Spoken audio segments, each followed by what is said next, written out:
Bismillahirrahmanirrahim. Bismillah tawakkaltu 'ala Allah la haula wala quwata illa billahil aliyil azim. Qala musannifu rahimahumullahu ta'ala wa nafa'ana bi ulumihim amin ya Allah ya rabbal alamin. Allahumma shalli ala sayyidina Muhammad wa ala sayyidina Muhammad. Ila hadratin Nabiyil Mustafa Muhammadin sallallahu alaihi wasallam wa ala alihi washabihi wa azwaji wa dzurriyyati wal anbiya'i wa mursalina wa ulai wa syari wa sholihin wa jam'il malaikatil muqarrabin. Khususan laru Syabul Qadir Ajilani wa khususan laru Syedina Abi Bakri wa Umar wa Usman wa Ali radhiyallahu anhum wa khususan laru musanniful kitab Qurratul Uyun bi syarhi Nadham Ibnu Yamun fi nikahi syar'i wa adabi li Syekh Imam Asy-Syarif Al-Him Al-Hamam Al-Alim Ar-Rabbani wal Arif As-Samadani Abi Muhammad Maulana Idris Al-Husain rahimahumullahu radhiyallahu anhu wa ana fihi amin usuli wa silati wa mu'minina wa mu'minat wa muslimina wa muslimat al-ahya'i minhum wal amwat. Lahumul Fatiha. A'udzu billahi minasyaitonir rajim. Bismillahirrahmanirrahim. Alhamdulillahi rabbil alamin arrahmanir rahim. Maliki yaumiddin. Iyyaka na'budu wa iyyaka nasta'in. Ihdinas siratal mustaqim. Siratal ladzina an'amta 'alaihim ghairil maghdubi 'alaihim waladdallin. Rabbighfir lana amin. Bismillahirrahmanirrahim. Urang lajengkeun kana pangaosan kitab Qurratul Uyun halaman 8 anu aya kitabna mangga samikeun logatanana anu kalewat logatanana ti halaman 1 2 3 4 5 genep 7 8 aya di playlist kitab Qurratul Uyun mangga pilari wae. Urang lajengkeun ieu hancana teh. Bismillahirrahmanirrahim. Wa ba'da hamdi faha kasohi mangdumatan tufidu fin nikahi. Wa ba'da hamdi jeung dina sabadana muji kaula faha ka tah kudu nyokot anjeun sohi he dulur kaula. Mangdumatan kana kitab anu dinadhomkeun tufidu anu maedahkeun ieu mangdumah fin nikahi dina bab nikah dina nikah. Wa ba'da hamdi faha kasohi mangdumatan tufidu fin nikahi. Qala ngadawuh saha jama'atun hiji golongan min ahlil ilmi anu tetep ieu golongan ti ahli ilmu. Hiya ari ieu lapad wa ba'da hamdi teh fasul khitabi eta fasal khitab. Alladzi anu fasa khitab uti anu dipaparin hukana ieu ladzi saha Daud alaihi salam Nabi Daud alaihi salam intaha paragat ieu kaol. Jadi lapad wa ba'du teh biasana keur misahkeun gitu. Geus wa ba'du amma ba'du aya wa ba'du aya amma ba'du. Jadi geus beres maca bismillah alhamdulillah shalawat sinar salam wa ba'da hamdi. Wa ba'du waktu lipas sareng diikhtilafkeun fi awaliman di pang awal-awalna jalma takalama anu nyarios ieu siman biha kana ieu lapad wa ba'du ikhtilaf para ulama teh anu pangheula-heulana nyarita kana lapad wa ba'du teh saha anu geus beres maca sholawat maca bismillah alhamdulillah shalawat sinar sang Kanjeng Nabi itu ditutup ku wa ba'du tah saha teh nu nutup ku wa ba'du teh ikhtilaf fi awaliman takalama biha diikhtilafkeun di pangheula-heulana jalma ngucap ieu siman biha kana lapad wa ba'du wal asharu jeung ari kaul anu leuwih asnan masyhur nama anahu eta yen sanyana awaluman anu pangheula-heulana jalma anu ngucapkeun kana lapad ieu lapad wa ba'da teh Daud alaihi salam nyata Kanjeng Nabi Daud alaihi salam kitu. Wa kana sareng buktos sallallahu alaihi wasallam Kanjeng Nabi Muhammad sallallahu alaihi wasallam yastamilu eta sok ngangge ieu Kanjeng Nabi Muhammad sallallahu alaihi wasallam ha kana ieu lapad wa ba'du fi khutubihi dina pirang-pirang khutbahna ieu Kanjeng Nabi wa ghairiha jeung liana ieu khutbah. Jadi lapad wa ba'du teh sok diangge ku Kanjeng Nabi oge. Wahia jeung ari ieu lapad wa ba'du teh kalimatun eta hiji kalimah yu'ti anu didatangkeun biasartana ieu kalimah lian tiaqoliman pikeun mindahkeunana jalma elin tiaqoli pikeun pindah min usuli binti hiji masalah ila akhara kana anu sejen. Jadi wa ba'du teh keur nutup bahasa gitu.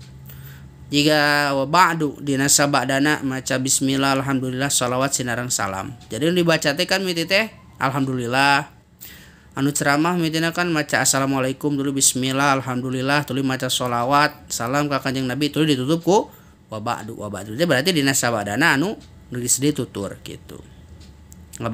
Pemisah antara pembahasan pertama jeung pembahasan anu sejen gitu.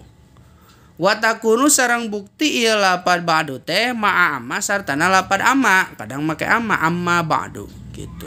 Wa biduniha jeung kalawan teu ngangge lapad amma. Jadi anu make lapad amma ba'du aya anu teu ngangge lapad amma. Kama sapertikeun perkara contoh huna di dieu, tah contona ieu lapad ieu wa ba'da hamdi teu ngangge lapad amma. Aya wa ba'da ma tegas wa ba'da ma jeung tegasna jeung dina sabadana perkara taqaddama anu geus narima ti heula ieu ma mina basmalati tina buktina maca bismillah walhamdulillah ti jeung maca alhamdulillah washolati jeung sareng maca sholawat ala nabi sallallahu alaihi wasallam ka Kanjeng Nabi Muhammad sallallahu alaihi wasallam fahaka ta sohin fahaka ta kudu nyokot anjeun sohin hei dulur kaula. Jadi fahaka sohin teh ay fahud ya sahibi gitu tegasna mah. Ay fahud tegasna kudu nyokot anjeun ya sahibi hei dulur kaula. Fasohin mangkali lapad sohin teh munada murokhomin eta lapad munada murokhom. Alas qito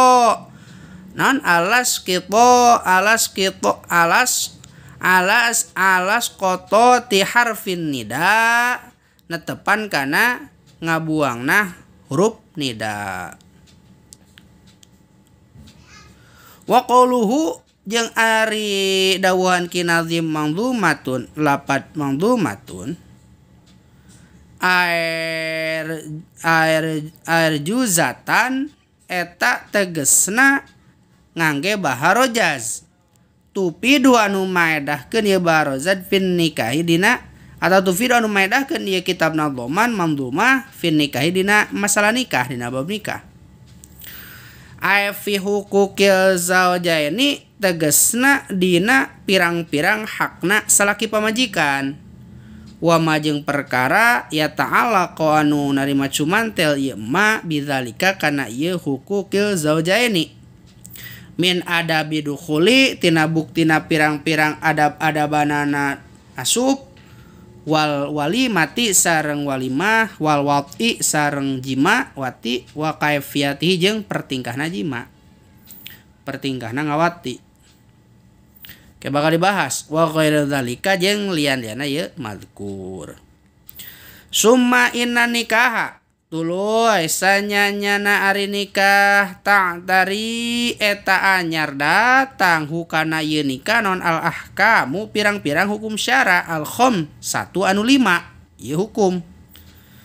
Yakunu anu bukti ieu nikah wajiban eta wajib. Wazalika jeung ari ieu nikah fi hakiman dina hakna jalma qadaro anu kawasa ieu si jalma alaihi kana ieu nikah wa khofa jeung sieun ieu si jalma azina kana jina ngalakukeun jina bitarkihi ku sabab ninggalkeunana ieu nikah wa yakunu jeung bukti tu nikah teh manduban eta nikah anu disunatkeun tegasna hukumna sunat. Lamun mah aya jalma mampu kana nikah si jalma teh jeung sieun eta si jalma teh jina lamun teu nikah teh bitarkihi ninggalkeun nikah teh sieun jina mangka bukti nikah anu kitu teh ngaranna teh nikah anu sunat ceuk hukum syara.